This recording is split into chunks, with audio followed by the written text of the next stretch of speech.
ঘর ঝাড় দিতে এসে কাজের মেয়ে নিচু গলায় বলল, দিদি আপনাকে যে রিকোয়েস্টটা পাঠালাম আপনি অ্যাকসেপ্ট করেন না কেন? আমি একটু হতভম্ব গলায় বললাম, কিসের রিকোয়েস্ট রে?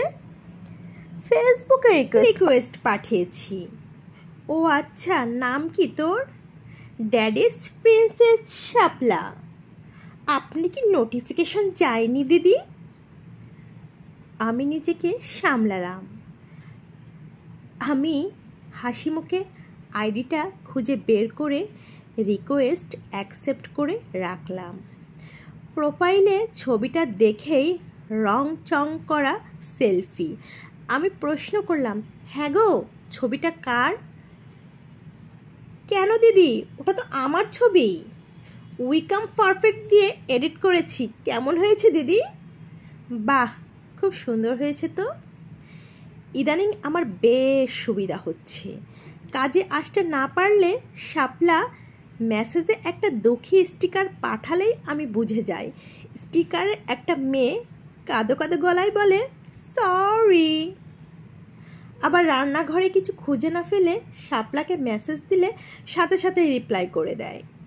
এছাড়াও প্রায় ফেসবুকে বিভিন্ন সমস্যা নিয়ে সে আমার কাছে আসে। একদিন ফোন নিয়ে এসে বলল, দিদি মেসেঞ্জার নাকি কালো করা যায়, একটু করে দেন তো, আর ফলোয়ার অপশন একটু অন করে দেন। সব দিলাম।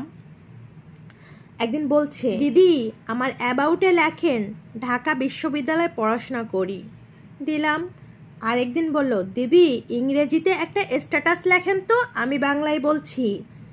ফিলিং বোর, গরমের ছুটি চলছে, এখন পড়াশোনা নাই, কোনো কাজকর্মও নাই, সময় কাটে না। দিদি হাঁ করে তাকিয়ে আছেন কেন? এটাই লেখেন ইংলিশে। আমি লিখে দিলাম এটাও। আরেকদিন আমার কাছে এসে বলল, দিদি রিলেশনশিপ স্ট্যাটাস দিয়ে দেন। আমি অবাক হয়ে বললাম, প্রেম করছো নাকি? সে লাজুক গলায় বলল, হ্যাঁ দিদি, ছেলেটা ঢাকা মেডিকেলে পড়ে। আমি রিলেশনশিপ স্ট্যাটাস দিয়ে দিলাম। ছেলের প্রোফাইল দেখে বড় ধরনের ধাক্কা খেয়ে গেলাম। ছেলে ঢাকা মেডিকেলে পড়ে। আমি শাপলার দিকে খানিকক্ষণ তাকিয়ে থেকে বললাম, কোথায় পেয়েছো এই ছেলেকে? হাসি মুখে বলল, ফেসবুকে। ও আচ্ছা। পৃথিবীটা দিন দিন মনুষ্যবাসের অনুপযোগ্য হয়ে যাচ্ছে। এই জাতীয় চিন্তা করতে করতে বইয়ের পৃষ্ঠা উল্টাচ্ছিলাম আর চিন্তা করছিলাম কোন জগতে আমরা আছি। যাই হোক, যে যেভাবে ভালো থাকতে পারে। আমার ভিডিওটা যদি ভালো লাগে একটা লাইক, শেয়ার, কমেন্ট করতে পারেন। ধন্যবাদ।